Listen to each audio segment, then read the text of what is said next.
came a time known as the third millennium, a time when the people of the earth were ravaged by disease, pestilence, and poisons, a time when the horsemen of the apocalypse ran the multinational corporations, a time when America's citizens were waking up to a future of no money and no jobs, a time when a special man came forward, a man that your American taskmasters did not want you to see or hear, a man whom they took prisoner and hid away, a man whose name is Yahweh ben Yahweh.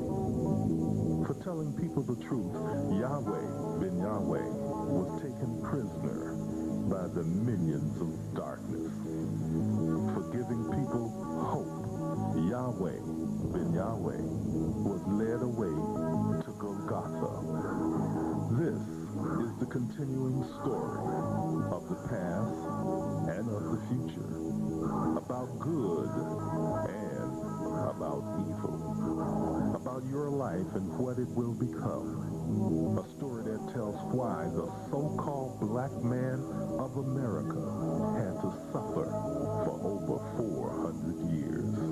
A story of what will happen to the so-called black man if he returns to the laws, statutes, judgments, and commandments of God, Yahweh. Shall Yahweh. The universe of Yahweh. Brought to you by the mission of Yahweh. Working for you and your future.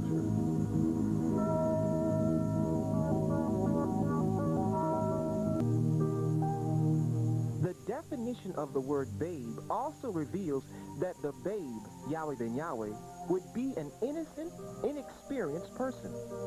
Being the first begotten of the spiritually dead, lost sheep of the house of Israel, he would not have, nor would he be exposed to street knowledge. He would be childlike, which means that he would be unaffected by the street life. He would be shocked and unhardened by street knowledge.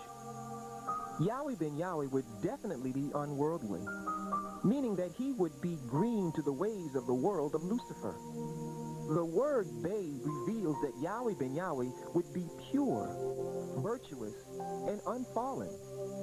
He would also be undefiled, chaste, incorrupt, and unimpeachable. The definition of the word babe reveals that Yahweh ben Yahweh would be guiltless, clean-handed, unblameworthy, that he would be harmless, uninjurious, and inoffensive, that the babe Yahweh ben Yahweh would be also unartificial, open, sincere, and honest. He would not be one who would be aware of street knowledge. Not being aware of street knowledge suggests that the babe Yahweh ben Yahweh would be unsuspicious, confiding, trusting. Being unsuspicious, confiding, and trusting opened the door to the Judas family to betray Yahweh ben Yahweh, to cruel oppressors to be slain by judicial murder in U.S. courts.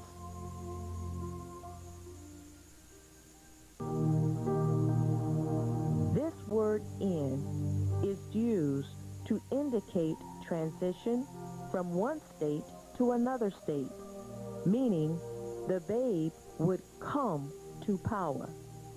However, before this could happen, he was bound to undergo a disagreeable experience. For example, he had to suffer the unpleasant consequences of judicial murder in U.S. courts. Unquestionably, this knowledge of the word "in" is comprehensible only to a special, ultra-sophisticated group. The words swaddling clothes in Luke chapter 2 verse 12 have the same Greek reference as the word wrapped. In Greek, sparaganu, the words Swaddling clothes is defined as narrow strips of cloth wrapped around an infant to restrict movement. It limits movement and imposes restrictions on the immature or inexperienced. This definition reveals that the babe, Yahweh ben Yahweh, would be wrapped with certain limitations and restrictions. Swaddling clothes further reveals that the babe, Yahweh ben Yahweh, would be placed in a restricted position where his movement and ability to communicate and operate would be restricted. Some synonyms for the word swaddle, as found in the Synonym Finder by J.I. Rodell, copyright 1978, on page 1201, are bind, wrap, wrap up, enwrap, confine, bundle up, muffle up, swathe, roll up, and bandage. Some additional synonyms for swaddle are enfold, envelop, encircle, enclose, clothe, drape, cover, shroud.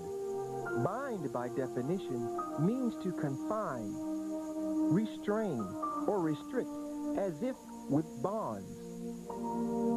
Bind, a synonym of swaddle, means to constrain with legal authority, to take up and hold, to hamper free movement or natural action, to become hindered from free operation. Bind also means the same as restrictions. Confined, a synonym of bind, means to hold within a location, to keep within limits, imprison, and prison. Swaddling clothes clearly reveals that the Messiah, Yahweh ben Yahweh, would be imprisoned under legal authority where his movement would be hampered and where he would be hindered from free operation.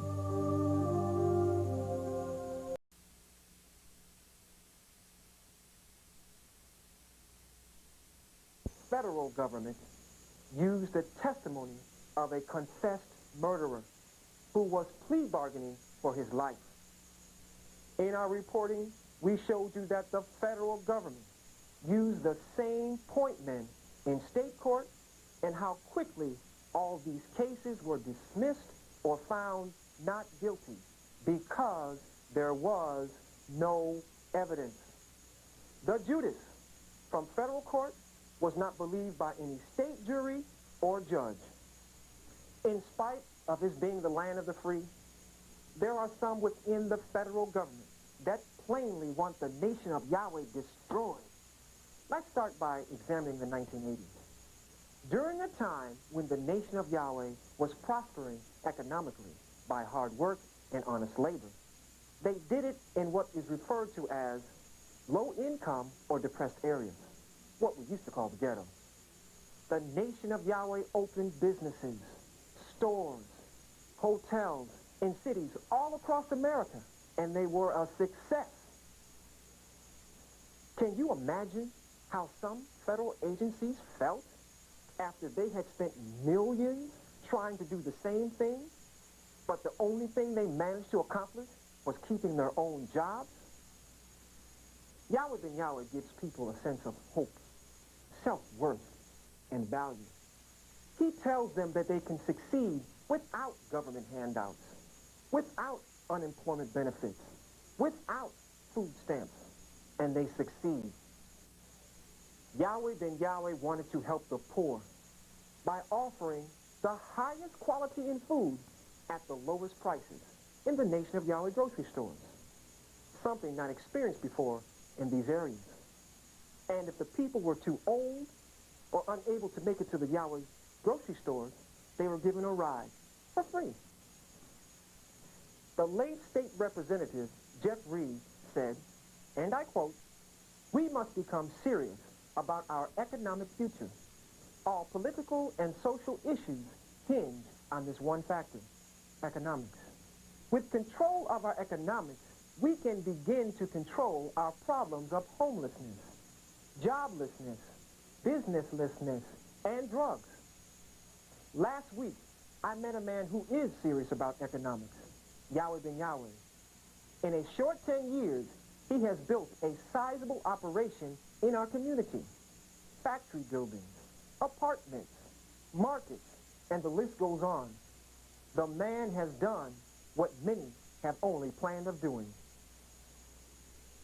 We have learned of the civil rights atrocities committed by these federal law enforcement personnel during the 1950s, the 1960s, and the 1970s. These federal agents stood squarely on the torn First 10 Amendments, the Bill of Rights. Are we so naive to believe that now everything is perfect? That now our personal liberties and freedoms are foremost in the minds of these federal agents who are on the payroll of the federal government? Mankind's darkest periods come with the intolerance of others. We have had purges, crusades, inquisitions, genocides, holocausts, and ethnic cleansings. This shadow government, this cancer in America, which has pursued and persecuted Yahweh ben Yahweh and the nation of Yahweh, is headed down a dark road, looking for its final solution. Yahweh ben Yahweh created jobs, hope, and light. Part of our government is spending millions in tax dollars to smother that hope and light. At a time when part of our American government is trying to set its financial house in order, the other part, the shadow government, is spending millions because it does not like the color of a people's garment, which is white, or the color of their skin, which is not white. Thank you.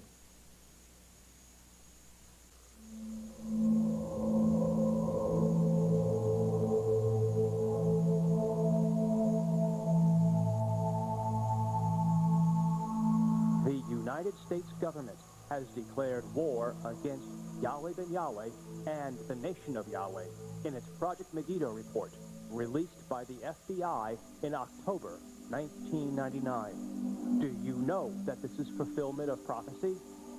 It was prophesied in Revelation 12:7 that there was war in heaven. Michael, the Messiah, and his angels fought against the dragon, and the dragon fought and his angels, and prevailed not. Neither was their place found any more in heaven. In the government's report, the nation of Yahweh is labeled as extreme terrorists, accused of believing that white people are incarnate manifestations of evil. We are even accused of preparing for a race war and are practicing paramilitary operations, none of which are true. This is a divinely declared word war, whose end result was already declared from the beginning. Since war has been declared, read the Nation of Yahweh's battle plan called Operation Word War on the internet at www.yahwehbenyahweh.com.